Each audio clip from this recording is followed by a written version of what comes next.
Alright, and we're back. I tried vlogging for the first time, and it just didn't work out. I tried vlogging this major tournament called Battle of BC 7. A tournament held in the PNW in British Columbia, Canada. And yeah, no, I just mostly really want to talk about it. And yeah, no, we gotta go through a lot. Anyways, I'm rolling the footage. So usually when I do go to events, I usually like dressing well, or dressing as the best I can, because I rarely get to do these things. I really rarely get to dress up, like in general, considering what job I do. So yeah, I am a firm believer of dress good, you'll feel good. So yeah, and then on top of that, I also had to dress for the weather because, like, in Vancouver, it rains a crap ton. Anyways, I pull up to the venue, and basically, we're still setting up a little bit, but people are pouring in, like, fast. Like, we're going through bag checks like crazy. And then, when I go look around, it's like, oh man, dude, it is packed. It is, like, it's packed, and still more people are arriving, because there's more games to be played, considering that this is a major. And then I look around, oh dude, it's getting so big that, like, even the local news popped up. And that was also when, like, I fully considered, like, hey, this could honestly be my breakout event in the tourney, and either just competing or doing commentary. Like, who knows? This is like, honestly, a feeling I never got in Rivals of Aether 1. So I overall did how I was supposed to do in my pool, which was just making top 32. However, there was one upset that, like, had me a little scared. I'm not even gonna lie, because I was supposed to be fighting Sailworm to qualify, but no. He got upset. Like, Sailworm's like a guy that's been killing it in the Hop On Rivals series. He gets upsetted by like fellow commentators Ziggy. Shoutouts to both guys, by the way. Like, that was a welcome surprise, I'm not gonna lie. Like, had me scared a little bit. Anyways, got to play on a big stage, like, or at least the side of the big stage. Like, that was pretty cool. But yeah, no, and then I go do commentary for the pool I was scheduled for, which is another thing that I never got to do in Rivals of Aether 1, was doing commentary.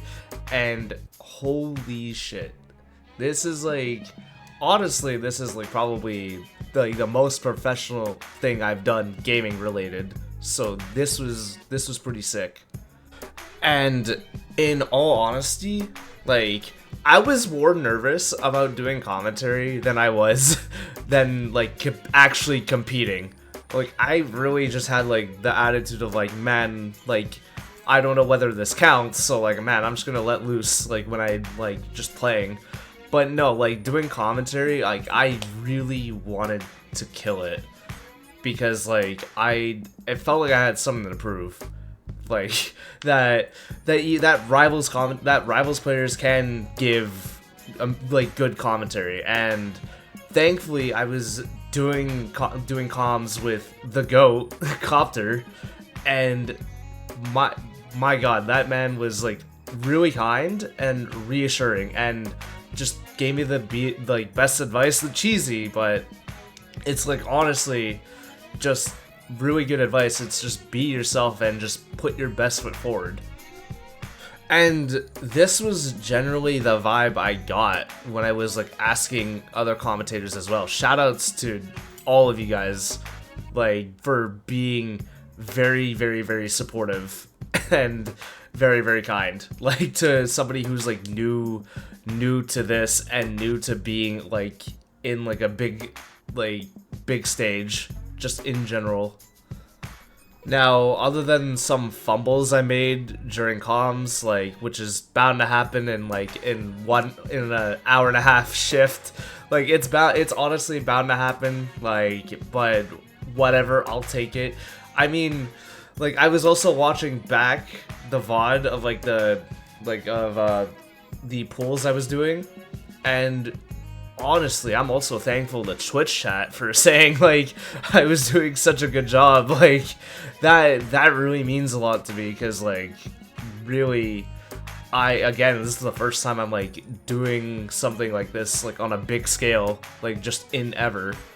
And for those watching this video and are curious to see like or hear my commentary like during matches, I'll put a list, I'll make a playlist, or I'll put it on screen of like what sets I did, and let me know how I did. I'm very open to criticism, so because that's the only way to improve.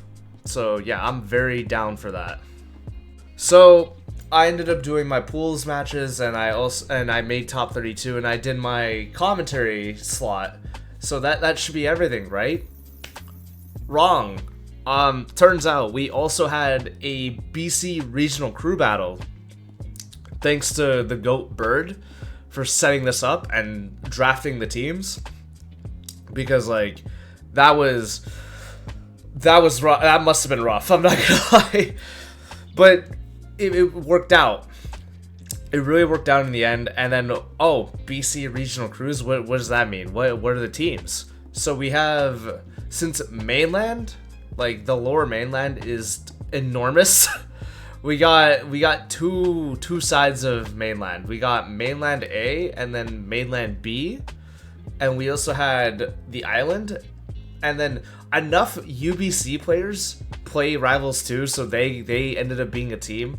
We also have Fraser Valley, and then we got like a team repping the northern BC, which is Prince George. And here's a list of like everybody on each team, like on screen right now. Now I can't describe like how things went down like with Justice. So, like, your best bet is to literally watch the VOD, honestly, just like from start to finish, like the crew battle, because honestly like it was pretty hype all the way through. Unfortunately, from what I remember, is that Island and Prince George like they just straight up like had to do it off stream. So, which is very unfortunate, because like that would have been cool to watch. Now, what was on the line other than Team Pride? Honestly, there is like also medals to be given out to first and second place, but also a beautiful trophy.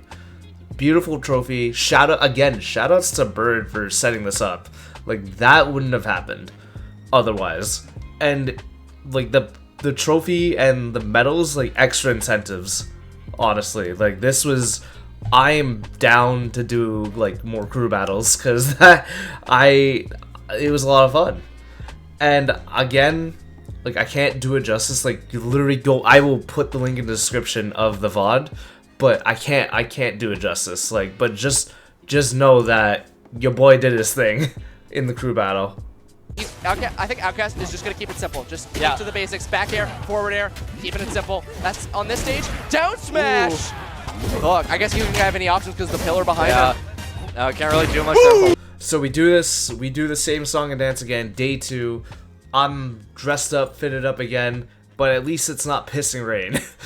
And then when I pull up, and this surprised me, but you know what, I was down. So there was also a side stream for Rivals of Aether 2, and then I was like, Callie comes up to me and just like, again, shoutouts to Callie for this one, puts me in the booth for the side stream, which like that was pretty cool. Like, I'm glad that honestly, my efforts in Rivals of Aether 1 like didn't go to waste, because that's how I've been feeling ever since RCS Season 8. So and then we also had Saturday pools, which is like basically what I was doing comms for the side stream. And when the time came, for my top 32 match, who was my first match? Cake Assault. Yeah, not ideal, but it honestly had to be somebody to go up against like top seed. That's just how it works. Fine, if it comes down to it, I'll do it from losers, right? And then I look, oh, we're going on the main stage. This honestly is the biggest stage I've played on, and like in terms of like presentation. Like I was honestly like a little starstruck by it. as lame as that sounds. Again, I never got this from Rivals of Aether 1. So I go and play against him, and honestly, yeah, no, your boy got waxed. But dude, this is this was like honestly the best I've like felt like I played, just in general. So I wasn't too bummed. I played on a big stage. So like at that point, I'm still riding on that cloud 9. Like it's still pretty surreal to me. And again, I felt like I didn't play that, like I felt like I played my best at that point. We'll get back to that later. So it just really tells me I'm on my way to like being the player that I think I can be. So just playing some friendlies, walking around the venue, and until like my next match, which I'm waiting on, and then I look, oh, I'm fighting Glacian, BC local, somebody who's been improving a shit ton. Like really pulling an upset over Venison, who also upset a goated TO Black Bolt. And honestly, I would recommend I would honestly recommend keeping an eye on BC, dude, because this was like insane. You could say it was a wash, but like really, Glacian was catching me at certain points, so I wouldn't really call this a wash. And then my next match was ready right away. I'm fighting N.E.RD, and man, this one was the goal for me. Is like, okay, if bracket works out like it's supposed to, I really want to win this match just to go one over my seed.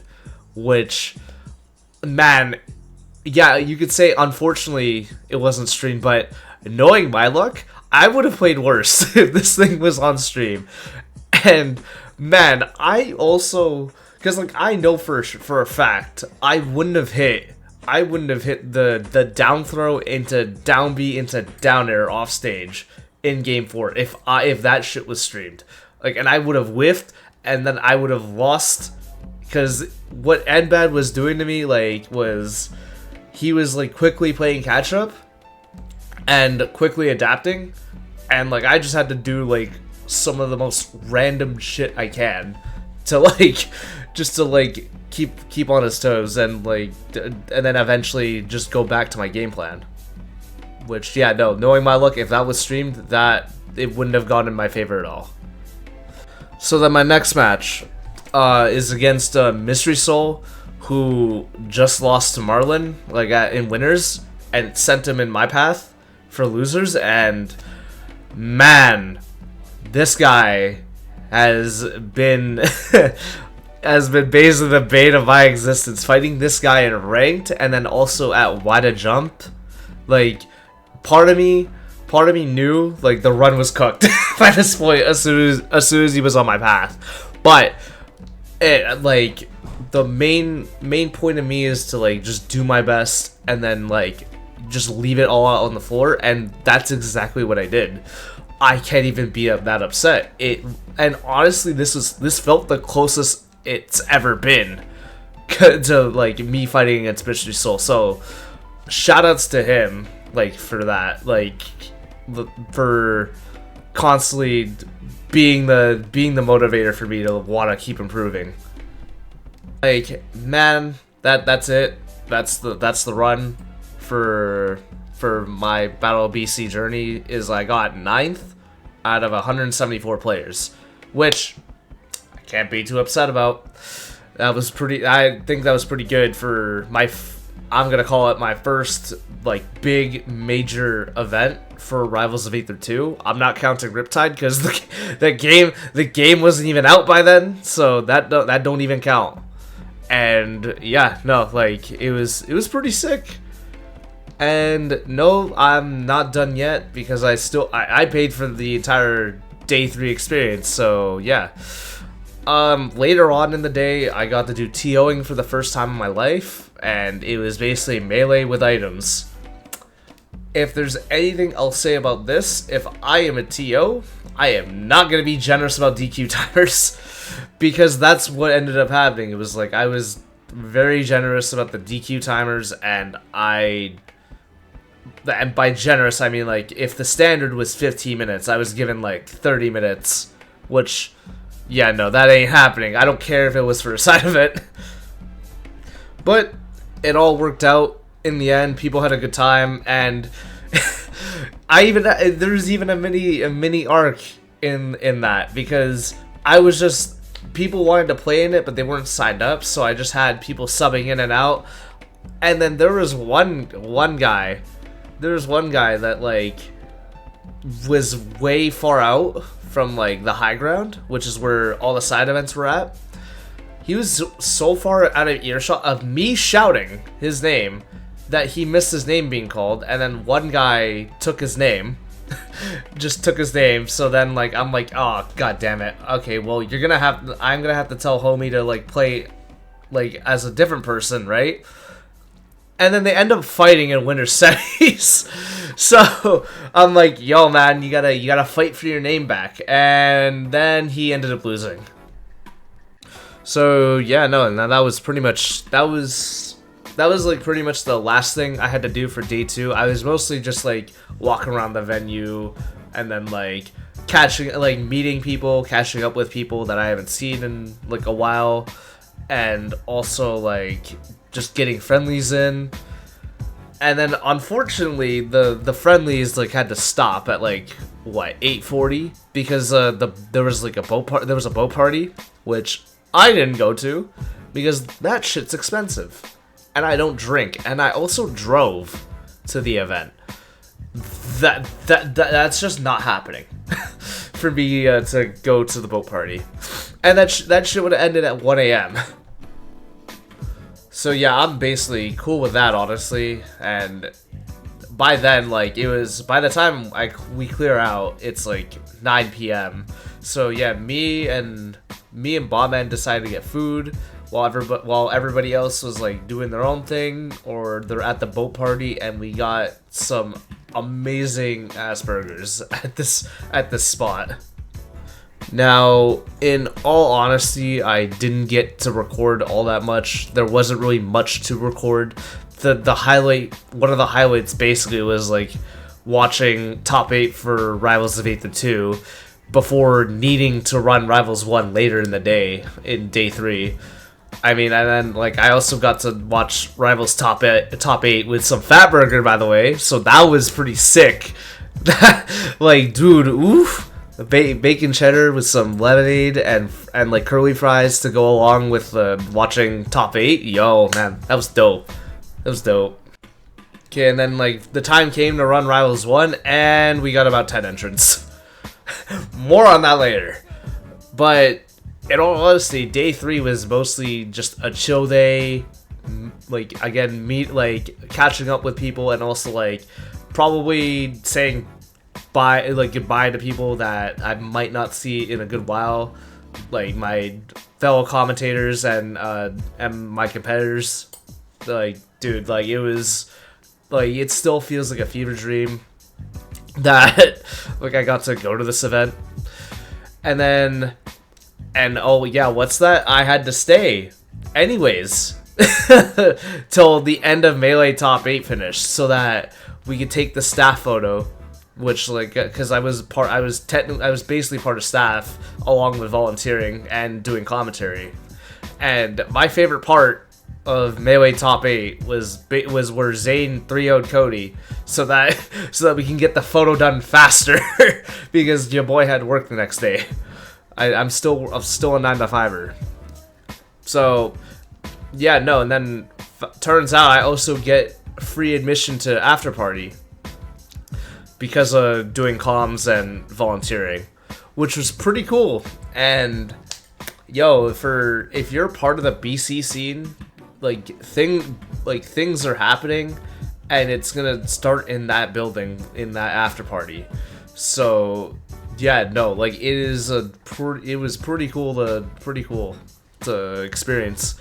I only got to stay a little bit for the After Party, but it was nice talking to people that were there. Now on to the Abysmal side of things. Again, I'm gonna scale up, going from like mild annoyance to like, oh my goodness, why was this the way it was, and why did this happen type deal. So yeah, first things first, parking is highway robbery. Why is it $44 for parking until 6 a.m? Oh my god, dude. But no, this is more so of like a Vancouver and big city issue. This is like this has nothing to do with the event. And yeah, no, but for real though, first mild annoyance to me was the goddamn venue was so bright. And why, dude, the venue, like the venue brightness literally looked brighter than my future. God damn, dude, you could barely see anything on the projector. Like, god, dude.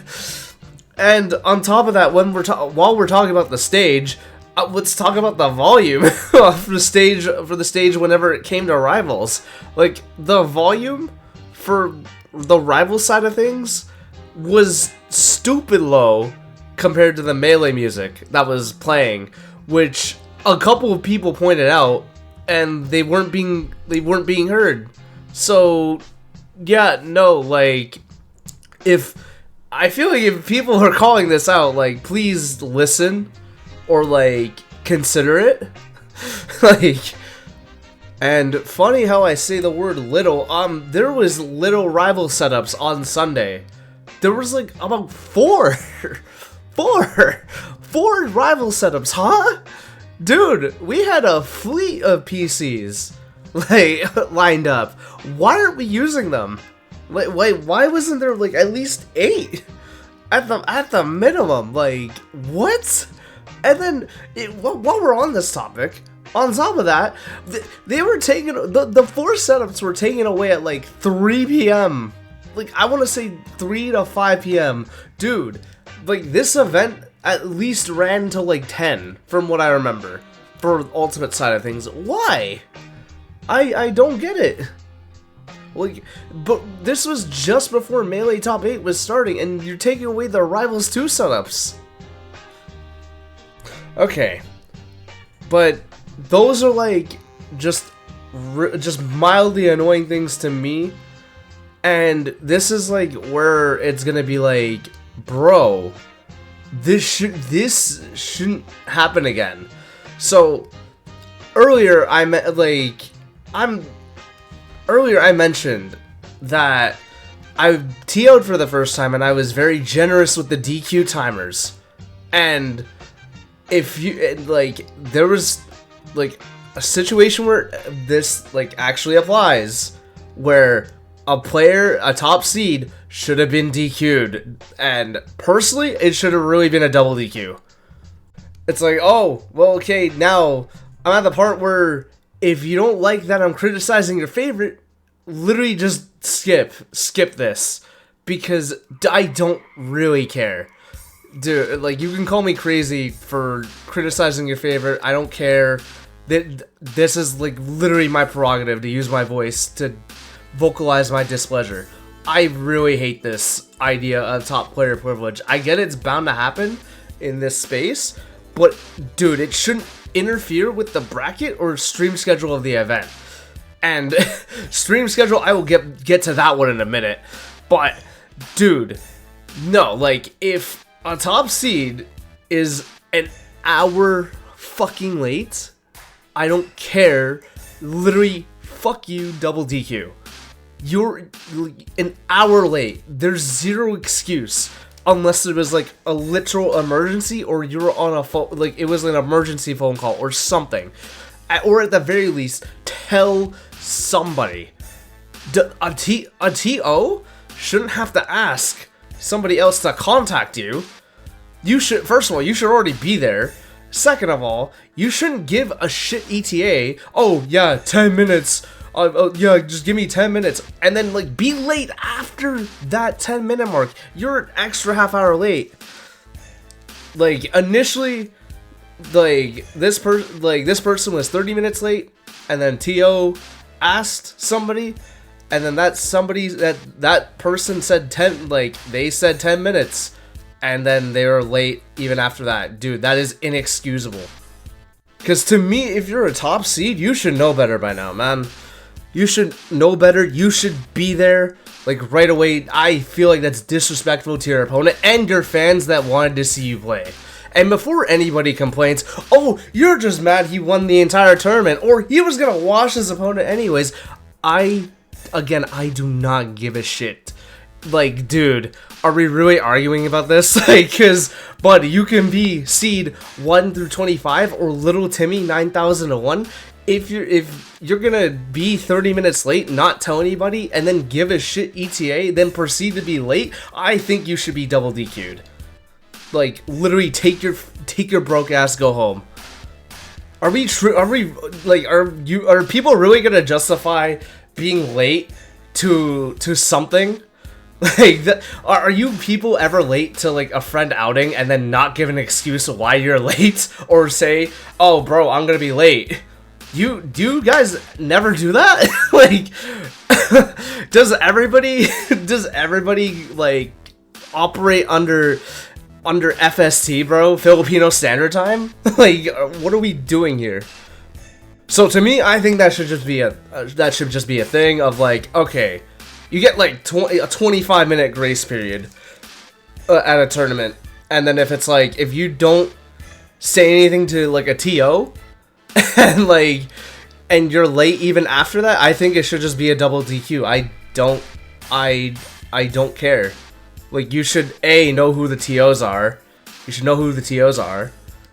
Or B, you should just be present, because, by the way, this same situation happened with other players, but guess what? We knew exactly where they were at, or they told somebody, and then when they were told, oh, your match is up, they sprinted to the rival setup. So I don't see why this is hard to just show up on time.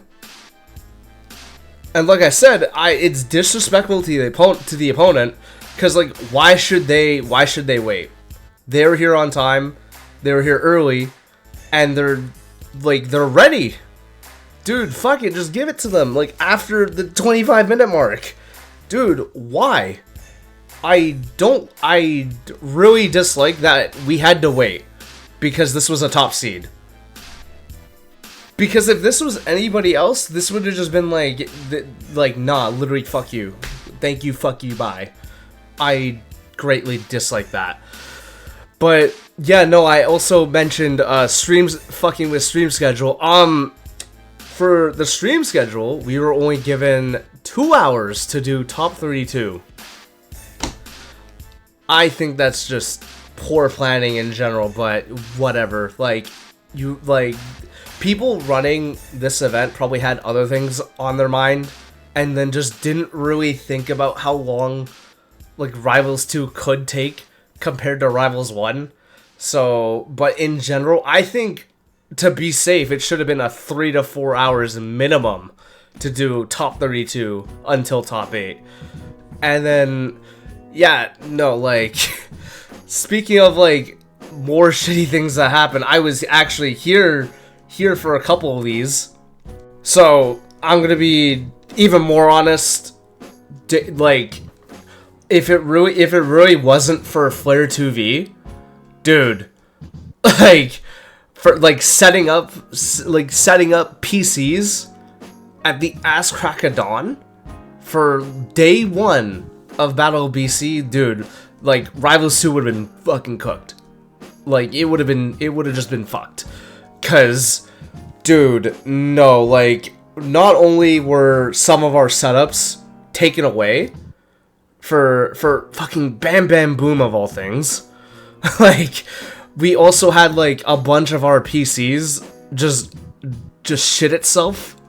So like we went from like having 28 PCs, like after 8 of our PCs just like got taken away. Like that's like the least of our worries, but like yeah, no, like we had at least like 2 of them just shit itself, and then like that number just kept increasing. So we ended up with like 22 PCs like functioning for doubles. So yeah, where are we at so far? Alright, we have some of our setups being taken, and then also some of our setups just shitting the bed. It can't get any worse, right? Wrong. Some of the setups just straight up didn't have Steam on it. And then what are we left to work with? Shitty venue Wi-Fi. Because like I distinctly remember this moment where I was offering my hotspot so that we could download shit faster. Dude, nah. That's, again, I feel like that's just straight up poor planning. Just in general. Too many things being done at once, because in fairness, Battle BC was running three events and wanted to treat it like a main event. Those are like just the things I can recall that were just god awful that happened at this event, but all in all, I'm still satisfied as a player, and I'm just grateful that Battle BC like had Rivals 2 at all, and then on top of that, giving Rivals 2 a top 8. That's more than I could say for other majors trying to give Rivals 1 shine. Oh yeah, you get a top 6. You can have a top 6, like way off in the corner. Or, oh yo, you'll sometimes make it into day 3 with a top 3 only. Like, dude, yeah, fuck out of here with that. That's why I'm like, I really fucked with this major heavy.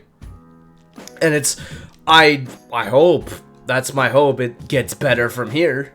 And especially if it's like some of the same people running it for Rivals 2, like that, like shoutouts to Cowie and Duosaith and everybody else involved in the rival side of things that I'm forgetting to mention. Because literally, if it wasn't for those 3, like that I can name off the top of my head, and many others that I just can't remember, if it wasn't for those people, this shit would not have run, like at all. And yeah, no, like I really hope things get better, and it's only gonna go up from here. And that's really why I wanted to make this video, is because I'm grateful. Yeah, there's stuff that sucked about the event, but you're not gonna come away from a major like 100% happy. Like I'm just glad it even ran as smooth as it did, even though like there was obviously some hiccups, but yeah, that's more to come. And honestly, that this should be the blueprint for like other Smash majors that really fuck with Rivals of Aether 2 heavy. And yeah, no, and I just in general, like, I'm willing to take like the bullshit if it means Rivals of Aether grows. Because again, like I'm just amazed that like I'm part of it feels like I'm actually part of a community for once. And it also feels like that the community I'm talking about, like just Rivals of Aether BC, is just, it feels like it's just continuously growing. Or like even if like people only try out the game once, I want them to come away thinking like, oh man, this is like a group of people to really vibe with. And again, like, I'm just truly thankful and grateful for that. And man, dude, it's I'm just, it's still just cool to see that if you're from the islands or from Prince George or the Tri-Cities or Metro Vancouver area, like, that there's like enough to even do a crew battle. Enough people to do a crew battle for this. Like, this is like one of the only instances where I can see it happening, because Rivals of Aether 2 just like intermingles with a lot of just a lot of other platform fighters, and having that environment just motivates me to like want to grow in this game, and just motivate me to want to go even deeper into brackets that I'm a part of, because I know that like we pretty much all have each other's backs, and it's just more of a motivator, and like more of a motivator for me to like really try. I can't understate that enough. And that's just from British Columbia side. That like just the entirety of PNW makes me want to like just grow, just be able to grow as a player, and not only just as a player, as a content creator, and now a commentator, because I also got that opportunity to do commentary for a major. I never got this in Rivals 1, and it just really makes me grateful to Galint Gaming and like the people vouching for me to do commentary. Man, I jumped the gun a little bit. I want to go back to like talking about the PNW, like just about PNW in general. Like, for me to like also grow as a commentator because of Hop On Rivals was huge. Dropped my nerves a lot, significantly for commentary, like for sure. And it's also like a really good opportunity to showcase the talent that we have in the PNW, because I personally feel like we constantly get overlooked, especially in Rivals 1. I'm gonna be honest. And just to have a bracket that consistently gets over 40 entrants for online weekly on a Monday, dude, that is insanity to me. And it really makes me want to put my best foot forward, whether I'm competing in it or if I'm doing commentary for it, because the players deserve that. And like I said, I'm grateful for Galint and people like vouching for me to do commentary, and just for even giving Rivals of Aether a top 8, like I said earlier, because it really was just like, oh, you get a top 6 here and there, just away from like everybody else, and then sometimes the odd top 3, because literally get out of here, man. Like, so just to have having Battle of BC of all things be the first one to give us a top 8, like on a day 3 on the main stage, when they stopped running Rivals in general after Battle BC 4. I never thought I'd see the day, so I'm very appreciative of that. And not only that, man, like I also got some cool shit from doing commentary. I got these Zenny sunglasses. I also got these like it's not this one. I got these non-prescription glasses from them, because like dude, like you can't, to me, that like it just feels like I'm more at home with Rivals of Aether 2, if I'm being completely honest, because of like all the opportunities I could get, and not even just for commentary, just for streaming wise in general. Like, dude, streams have been popping the fuck off. I'm just like very grateful for everything, for this game, and it like reignites. Literally, after season 8, I was just thinking of just quitting competing. Season 8 of RCS, I was just thinking of quitting and competing. Like, Riptide kind of piqued my interest a little bit, but then like this event really reignited the fire in me to like really want to try my damnedest to be the best player I can be, and the best player in PNW, and then maybe even the world. And yeah, no, like I also really want to thank again the people really backing me, whether it was in bracket or in commentary, and also dude, the staff and volunteers, as well as like just like people that were like cool to meet and hang out with for a little bit, whether it be friendlies or just having good conversation. Dude, like this was honestly my favorite major. And I'm sorry I didn't take a lot of a lot of pictures with people. I was trying really hard to focus in bracket and make sure and checking up on things with Duo Scythe and Cowie if things were good that they needed help with. And speaking of those two, shoutouts to those two for just keeping things together for the Rivals side, and as well as like the staff that was like pulling the assist with us, and especially Flare 2V. Dude, for Flare 2V again was like basically the to me the unsung hero from what I saw for just the Rivals bracket side, because holy shit, dude, no, this man came in clutch. I also really want to give a shout out to Bird for like setting up the crew battle, because dude, I was lost, but no, like this dude was just organized everything, and as well as like getting the medal and trophies and drafting the teams. Like dude, that is insane.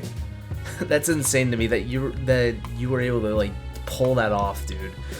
Like unreal. I also want to thank like my fellow commentators that were really like being supportive. Like that's like really shout outs to Copter and Jet. Like dude, you guys gave me like solid advice that I'm I just ran with. Dude, that really helped me out, man. There's no other words for it. And also it was very nice meeting Kubota and Nurse, and same with Beautiful Crow. Yo, man, homie, like I hope we can like talk more music, because like that shit was awesome. And also I believe it was Hummingbird as well, telling me I did like an amazing job. Dude, that was great. And everybody, and like also Chronicos too, for also being supportive. That was that like all of that meant the world to me as like somebody who's commentating like on a big stage for like the very first time. I also feel like I didn't touch on this enough. Like, dude, I really want to thank Cowie for like being persistent in wanting Rivals at Battle BC, and also Duo Scythe for like really being like an awesome TO. And I feel like that's like not said enough, like to TOs, like people thanking them for running the event, or like how like, because if it wasn't for them, it like this shit wouldn't happen. Like, be for real right now. And again, I really want to thank Galint, like I also like Deer for like hosting Battle BC, for having Rivals as a top 8. Like I'm just gonna keep saying it over and over, like till it's made clear that to please have Rivals 2 have a top 8, unlike with 1, because holy shit, dude, that was frustrating to always have to see over and over. And I really want to also thank Hop On for for putting on Rivals. Like I said before, I like, dude, like that again, I'm very, very glad that exists, and really want to thank Kalma, Red X, Duo Scythe as well, especially, and as well as Cantrip also, and Locus as well, like for being like one of the first people from BC to really mess with Rivals, and then having Opon as well, dude. Like it really just makes my grinding for Rivals 1 not useless to me. My 4 or 5 years grinding Rivals 1, it makes it all worth it for this, to have like this sense of community finally. Well, at least with the Rivals side, because honestly I am part of another community started by Cube, like the Cuban Friends crew. I'm very, very thankful for them as well for being supportive of me, even though I don't mess with Smash like that anymore. For them to like tell me to like keep going with it, and like encouraging me, that's all I really needed, and also really wanted to strive for from BC. And now I got it, and it paid off. So I'm very grateful for Cube and everybody else in the crew for that. Like, genuinely, thank you guys. And it feels like I'm leaving a whole bunch of people out, but there's just a lot of people over the course of Rivals 2 release that makes me like wanna be better as a competitor, content creator, commentator now, and just like really want to be somebody that like can inspire. And again, if I forgot anybody, you can yell at me in the comments. But yeah, no, like again, very, very glad for Battle BC happening and having Rivals. So yeah. And there we go, that's one major down, and hopefully there's more to come. But who knows if I'm gonna be able to like go to anything, because the world is constantly changing. I'll elaborate further on that. But again, it's pretty cool to me that I can do cool shit like this if it's around.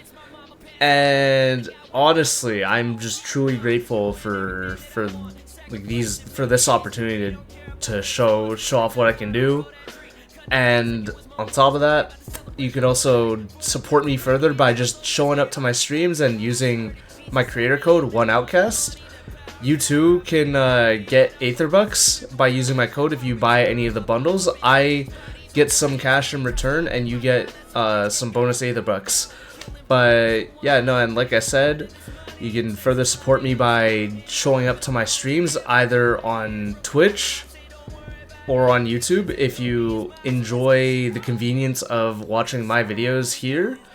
And also the streams here. I stream Mondays, Saturday, and Sundays, but Mondays are sometimes on the shorter end because of Hop On.